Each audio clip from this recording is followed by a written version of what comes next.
Приветствую тебя, искатель истин. Позволь мне быть твоим проводником в этом путешествии. Сегодня мы поговорим с вами о богах мира Каирн. Собственно, для видео я буду использовать свои старые видео, какие-то старые наработки, а также новые знания, которые можно найти в игре в самой. То есть обращаться мы по-прежнему будем к внутриигровым источникам, но позвольте мне начать. Собственно, всех богов мира Каирн можно разделить на три большие группы. Первая группа – это боги изначальные, вторая группа – это боги созданные, и третья группа – это боги вознесенные. Первую группу изначальных богов можно разделить на две подгруппы условные. Это боги старшие и боги младшие. Деление очень условное, поскольку мы не можем с вероятностью 100% отнести того или иного бога к одной из этих двух групп. Мы просто знаем, что это бог изначальный, а вот кто он, старший, младший, непонятно в ряде случаев. Точно относится к старшим богам Хтон, умирающий бог, и мать камня Веер. Это старшие боги. Они были одними из сильнейших богов. Веер даже называют матерью всех остальных богов.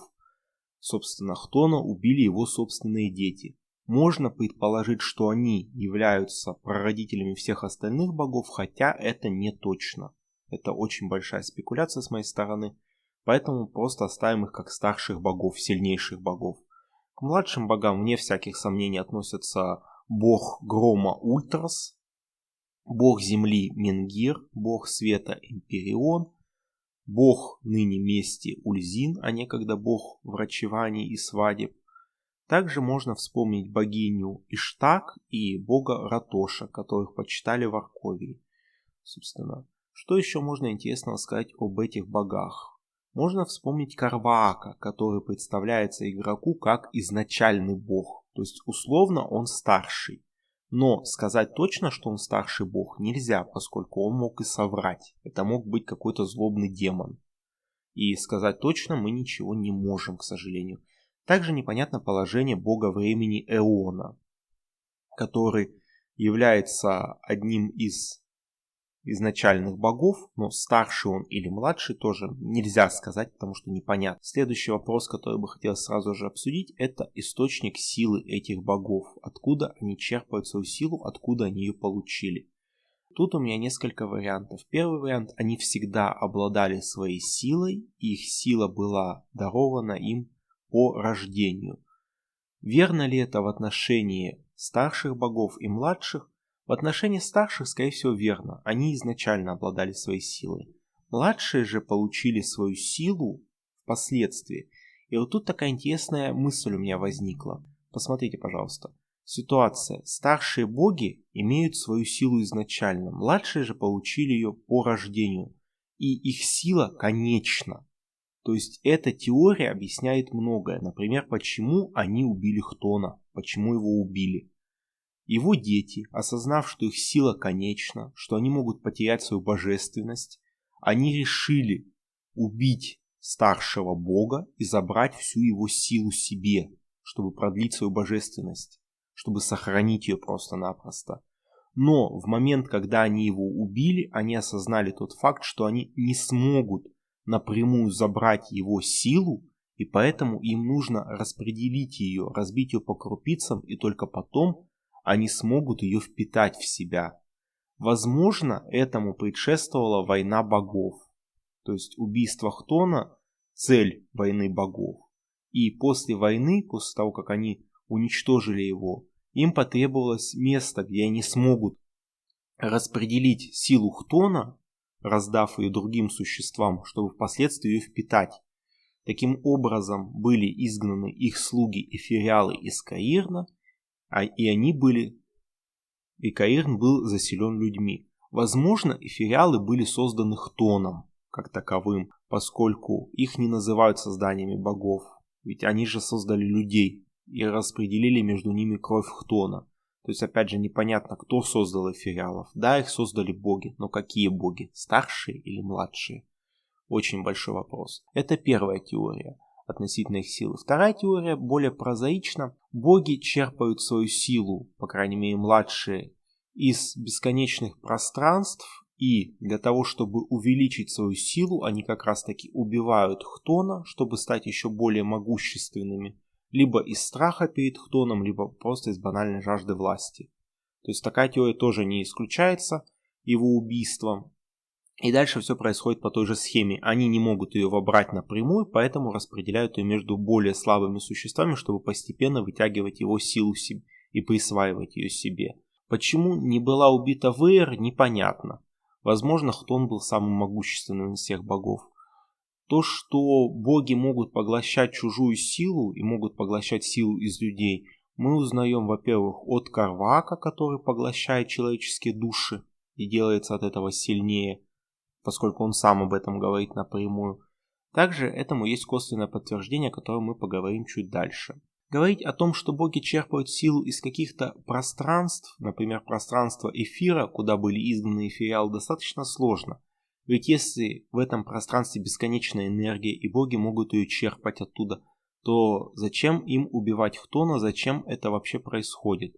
То есть тогда наша первая теория отпадает совершенно. Но, видимо, есть какие-то все-таки ограничения. Видимо, боги не могут этого делать напрямую. Видимо, что-то там не так, что-то не получается. Так что вот этот вот вопрос, возможно, еще будет дорабатываться. И, возможно, что-то еще я смогу сказать. Ну, пока что это все. Так, следующая группа богов. Это боги у нас идут созданные. Конкретно это группа божеств, которые были созданы с участием старших и младших богов, а конкретно мы можем сказать, что это Титан Макдрогин, который впоследствии стал богом, это Тифос, слуга Ратоша, хранителя мира мертвых, и это Громила, что двигает по небосклону звезды. В принципе, все эти создания были созданы богами с какой-то определенной целью. Макдрогин был создан как простой солдат в войне богов, который впоследствии смог обрести силу, которая позволила ему называться богом, либо остальные божества за время войны настолько ослабли, что сил Макдрогина, их создания, стало достаточно для того, чтобы стать богом. Тифос, о нем мы знаем очень мало. Мы знаем лишь то, что он страж загробного мира, слуга Ратоша, который по сути является цепным псом. Ведь Ратош оберегал мир живых, отделяя от мира мертвых его, по сути, и охраняя завесу. Но немного не точен, но суть в том, что Ратош является стражем завесы, а Тифос его цепной пес, если формулировать точнее. Собственно, по Макдрогину, вот что интересного. То, что Макдрогин также черпает свою силу из людей. Ведь именно Макдрогин подговорил Равана отречься от престола Арковии и создал культ, который бы почитал его, Макдрогина. Таким образом, он создал в Каирне секту своих последователей, свой культ создал, скажем точнее. Почему он это сделал? Опять же, либо он поглощает силу из людей, поглощает души, либо что-то еще, но ему были нужны последователи, чтобы получать эту силу. Либо какая-то еще непонятная ныне нам идея в этом кроется, что Макдрогину именно были нужны человеческие последователи в Каирне. Почему, вот непонятно. Карваак конкретно нам говорит, что ему нужны человеческие души. Именно поэтому он явился отцу Кимону. Именно за этим созданы избранные Кимона, которые приносят свои души Карвааку. И он поглощает их. Далее посмотрим на слуг богов, которые не стали божествами, а именно эфириалов. Они были изгнаны впоследствии войны богов. Почему и зачем, немного непонятно. Они были изгнаны в иной слой реальности, где они, несясь мимо бесчисленных звезд, получали ужасающие ожоги и страдали от того, что их предали и изгнали. Собственно, мир, в который были изгнаны эфириалы, как я понял, он наполнен кипучей энергией эфира, ныне известной людям, и именно эту энергию первые мистики гильдии Арканум начали черпать и пытаться использовать. То есть тут получается такой интересный элемент, что боги, по идее, не могли это использовать, поскольку если бы они могли использовать эфир, это бесконечный источник энергии. Но люди смогли каким-то образом приручить эфир. И эфириалы также могут направлять энергию эфира. Чуть не сказал могли, они могут это делать, как и люди могут это делать. Почему боги этого не могли делать, непонятно. Возможно, какое-то есть условие, либо ограничение. Возможно, мощь богов противоречила тому, чтобы использовать эфир. Возможно, все-таки есть границы между сил, где смешивать их нельзя. И нет возможности перевести все в какую-то чистую силу сразу же, и необходим какой-то посредник. Опять же, нужны люди, которые являются как бы трансформатором для этих энергий. То есть они являются даже не трансформатором, а переходником, такое более точное слово, который изменяет тип энергии. Пытался какой-то умный термин вспомнить, к сожалению, не смог. Не надо мне умничать. Ну, собственно, опять же, это более проясняет теорию происхождения людей в Каирне, зачем они вообще были нужны богам, и почему они были наделены кровью Хтона, такой могущественной субстанцией, частичкой мощи великого бога. Третья группа божеств, о которых хотелось бы поговорить, это боги вознесенные. Когда-то они были смертными. В частности, одним из таких божеств можно назвать мастера Урубарука. Урубарука не могли убить оружием смертных, и люди посчитали его бессмертным. Урубарук с легкостью контролировал души мертвых и тела мертвых. Мертвые сами хотели служить великому мастеру. И это наталкивает меня на мысль о том, что Урубарук все-таки достиг того уровня, когда он перестал быть смертным и стал божеством. Пусть и не самым великим, но тем не менее его сила стала равна силе Бога, поскольку он смог каким-то образом обойти и Тифоса, и Ратоша, и связать себя с миром мертвых, и стать мостом между миром живых и мертвых. И вся сила как раз-таки Урубарука кроется в мире мертвых. Почему я думаю, что мертвецы обладают какой-то особой энергией? Ну, во-первых, они прошли свой жизненный путь, они умерли, но часть их души, часть их энергии все равно сохраняется. Она отделяется от тела и переносится в другой мир. Иначе зачем бы Ратош охранял завесу между миром живых и миром мертвых? Именно с той целью, чтобы не дать энергии мертвых будоражить мир живых, нарушать ее баланс. Таким образом, Урубарук смог каким-то образом эту энергию себе подчинить, либо он смог научиться просто ей управлять, пропуская ее через свое тело. Опять же, мы говорим об энергии как таковой и о роли людей как своеобразных трансформаторов, переходников для различных типов энергии. То есть трансформатор работает по напряжению, изменяя напряжение, если я ничего не путаю. Люди же преломляют сами токи магических энергий, изменяя их по сути. Люди преломляли и эфир, и ряд других энергий.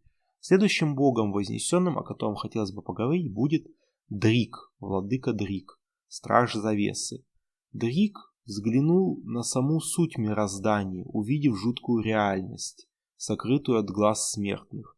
За это боги прокляли Дрига, лишив его смертной оболочки и превратив в монстра, чье тело сочится гноем и кислотой, а бесчисленные безвекие глаза плачут ядовитыми слезами. Что случилось с Дригом? Возможно, это человек, который стремился к абсолютному знанию, и в его стремлении к знанию он обретал силу, он смог подчинить себе энергии, которые истекали из жуткой реальности, и благодаря именно этим энергиям он смог взглянуть на основу мироздания, на то, что было сокрыто богами, узнал их секреты, и за это они прокляли его, лишив человеческого тела. Но они, видимо, не учли того, что он переступил определенный порог, и проклятие всего лишь послужило толчком к его перерождению в качестве божества, что достаточно интересно само по себе. Также следует учитывать, что Дрик следит за теми, кто пытается взглянуть на скрытую реальность, и по возможности он не допускает их до этого. Ну, следует также отметить, что шепот Дрига сводит с ума его последователей, и он не может передавать свои знания людям напрямую. Все, кто следует за Дригом, обречены на безумие, поскольку еще не появилось среди его последователей того, кто мог бы вынести всю мудрость великого и вынести даже его взгляд, который проникает в душу человека. Вторая по старшинству среди колдовских богов – это паучиха Бисмаэль, интриганка. Пожалуй, она теснее всех связана с человеческим миром, и о ее вознесении известно меньше всего. Известно, что при жизни своей человеческой она была любовницей Салаэля, что они вместе стремились, но потом они поссорились и разошлись и стали врагами впоследствии. Что известно об Исмаэль конкретного? Первое, она смогла подчинить своей воле существ из жуткой реальности и учила людей контролировать их. А именно это адская гончая и дух бури, дух ворона, который является также одним из символов Бисмаэль. Помимо приручения магических тварей, Бисмаэль уделяла колоссальное внимание информации и контролю над информацией. Именно с этой целью она создала паутину, которая состояла из шпионов и осведомителей. У паутины было две цели в мире людей. Это сбор информации и сокрытие деятельности КВНа колдовских богов после того, как они заключили перемирие. Пожалуй, про Бисмаэль это все. Ее вознесение также похоже на легенду, поскольку ее поймали люди и пытались уничтожить, пытались ее сжечь. Но Бисмаэль переродилась на костре, и все, что осталось от нее, это оковы. Информации очень мало. С Салаэлем все более понятно. Владыка Салаэль уничтожил бесчисленное количество людей, впитывая их жизненную силу, и тем самым он стал богом, он смог переродиться. То есть, опять же, теория о том, что люди могут перерабатывать энергию, и потом ее можно передавать как от человека к человеку, так и от человека к богу, каким-либо посредством, она имеет основание здесь. Небольшое, но имеет. Собственно, дальше про Салаэля, что еще хотелось бы сказать. Он единственный из всех трех богов, которому постоянно нужна энергетическая подпитка.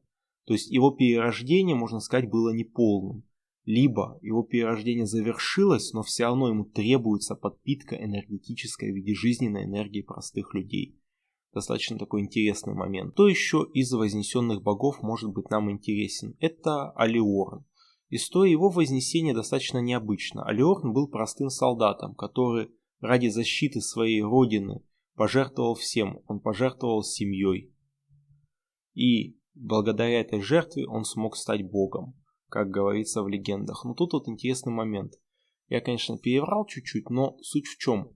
Алиорн потерял жену и ребенка, защищая свою родину. И это подстегнуло его к тому, чтобы бросаться вновь и вновь в битву, желая потерять свою жизнь. Он хотел убить себя. По сути, его отчаянное сражение – это поиски смерти. Он был самоубийцей. Но люди видели это по-другому. Они видели бесстрашного воина, который бросается в самую гущу боя и выходит оттуда победителем раз за разом. И каким-то образом энергия, направленная на него молитвами солдат, сделала Алиорна богом войны. То есть, опять же, солдаты почитали Алиорна как божество, и он им стал. Он стал богом войны для Каирна. Собственно, вот так вот выглядят у нас боги Каирна. По таким группам их можно разделить. И давайте небольшой вывод. Собственно, что интересного мы с вами узнали сейчас. Первое, это то, что боги обладают определенными силами, но их силы не безграничны и не бесконечны.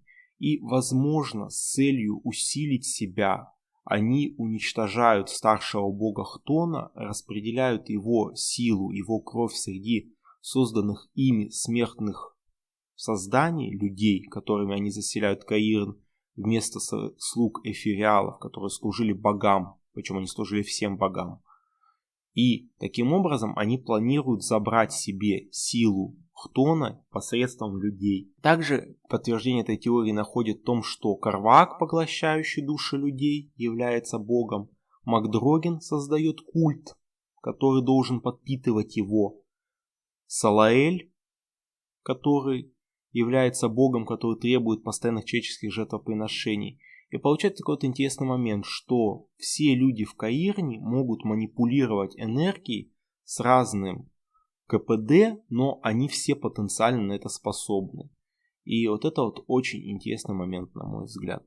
Собственно, если у вас есть какие-то свои предположения, пожалуйста, напишите об этом в комментариях. Я комментарии читаю, стараюсь ничего не упускать. Огромное спасибо за внимание и до свидания.